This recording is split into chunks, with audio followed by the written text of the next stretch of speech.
entremets royal.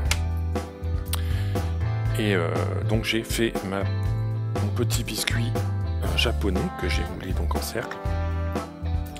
Et hop, il est bien dans le fond. Alors, si vous les moulez en insert, évidemment, il faut les mettre au congélateur avant de monter votre entremets si vous avez un palais de feuilletine dans l'entremet.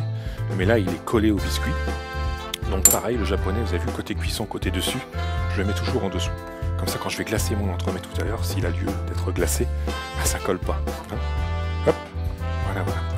Et ensuite, je mets donc ma masse feuilletine dans mon entremets.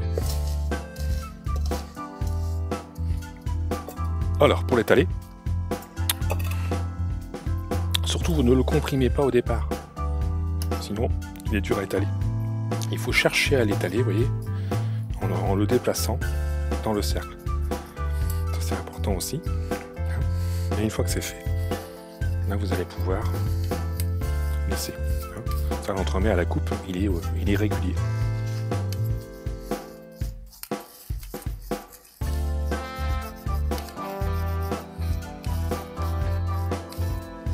Alors si ça colle, vous pouvez tremper la cuillère dans de l'eau froide. Si jamais ça bloque.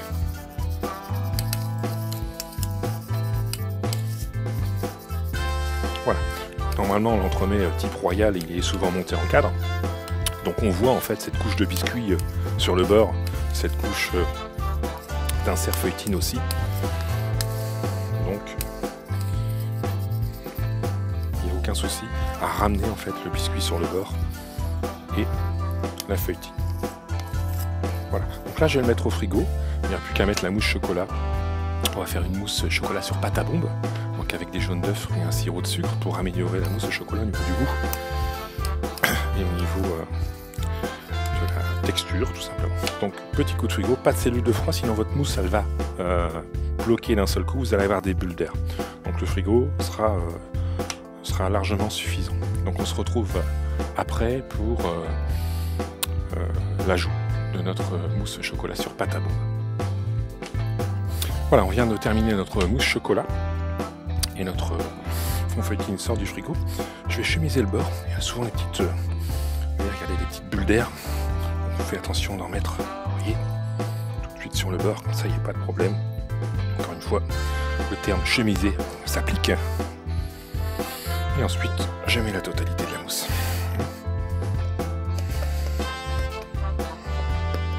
Vérifie si c'est bien mélangé.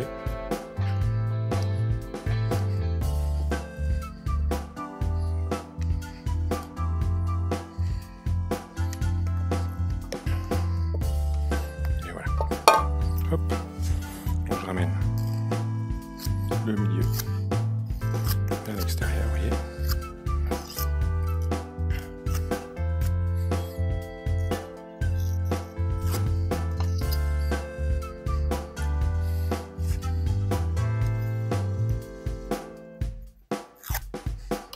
Certains professionnels, une fois que l'entremet est pris en congélation, remettent une petite couche de mousse parce que les petites bulles d'air, évidemment, perte du volume en congélation et ça permet de relisser l'entremet juste avant de le glacer. Là, je fais bon. Voilà. Hop. Donc, je le reprends un petit coup de cellule dans 2-3 minutes et je remets mon restant de mousse sur le dessus. Donc, on va décercler notre royal. Je l'ai posé sur un support.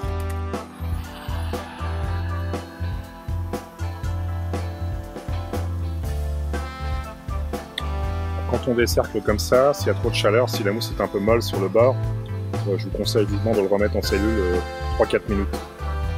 Et quand un produit reste trop longtemps avant d'être glacé, il y a du givre en surface, pareil, il faut le retirer en frottant légèrement avec la palette ou la main. Sinon, eh bien, le glaçage, ça fait une pellicule d'eau entre les deux. Et puis on risque d'avoir des soucis. Hop, on le retire bien. On vérifie bien. Comme le glaçage, eh bien, ce que j'ai fait une petite. Bon, tout c'est pas grave, regardez, on peut se permettre de retirer les petits trous. Un petit couteau, une petite palette. Si on a, ça on assure notre coup. On est certain que le glaçage, vous voyez, il va être uniforme sur le bas. même si on a un petit décor au pied. Sur le coup, ça j'ai pas de trou, j'ai rien, je suis tranquille. Je le remets en cellule 2-3 minutes et après on passe au glaçage. Et on va glacer notre entremets. Donc, feuille de récupération de glaçage, 3 petits éléments comme ci, hop, maigret de récupération. Bon, s'il y en a beaucoup, on peut prendre un candissoir, tout simplement pour récupérer plus facilement les éléments. Je pose mon entremets, enfin plus facilement le glaçage qui coule, là j'en ai qu'un. Voilà, donc, il sort du froid, il n'y a pas de givre, il n'y a pas de bulle d'air. J'ai mes deux glaçages qui sont à point. À point, ça veut dire quoi? Ça veut dire de vérifier la façon dont ils vont couler, tout simplement. Je revérifie le blanc. Alors, soit on en met un peu dans les deux, on fait un marbrage, soit on en met un peu après dessus, soit un coup de palette. Donc là, je vous montre une technique, regardez où je coule. Je coule à 2 cm du bord. Voilà.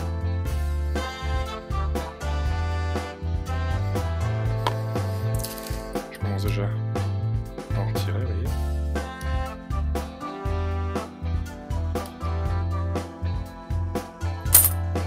Et là, je viens rajouter mon blanc. Après, on dose comme on veut. Regardez ce qui va se passer. On a un marbrage qui apparaît tout doucement.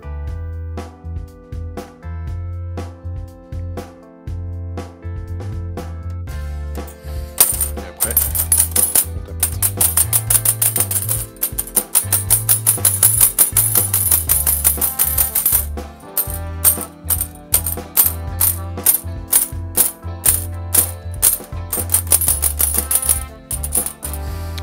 Et on laisse 2-3 minutes le temps que le produit, le glaçage vienne, entre guillemets, ne coule plus, qui bloque. Donc carton de réception, donc 1 cm de plus. Et là, l'erreur qu'on fait souvent, c'est de remettre la palette dans ce sens-là, elle se coince. Donc on la met dans ce sens-là, et on vient faire tourner un petit peu l'entremets. Vous voyez, regardez, en façon à ce que le glaçage s'en aille. Hein, ça ne reste rien. Je passe la main en dessous comme ceci. Je l'amène pour retirer l'excédent qui est là. Je le positionne devant mon carton et je laisse tomber en une seule fois. Ma grille de réception, je la mets de côté avec mon papier, mon cercle. Comme ça, on remettra dans le poule après, puisque c'est pas perdu, hein, bien évidemment. Et ensuite, donc, on va venir coller tout de suite les petits éléments de décor qu'on a fait en chocolat tout à l'heure.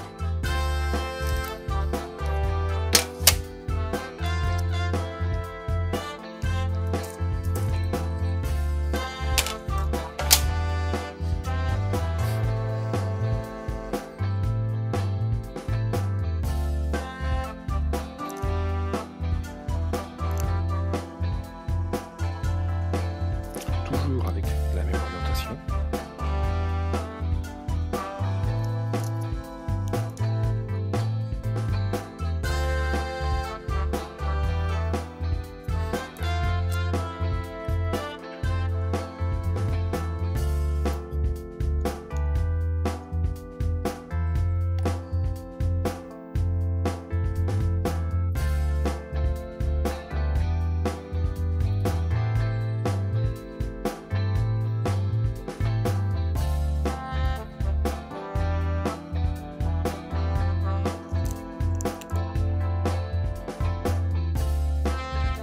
De doigts sur le chocolat.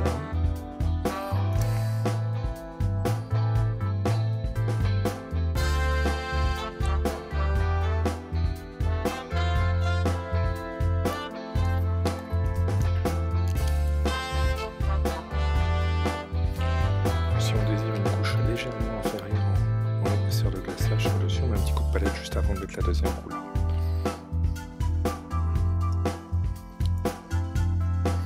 Ça tombe juste, quitte à la décaler un tout petit peu comme ça, petite vérification.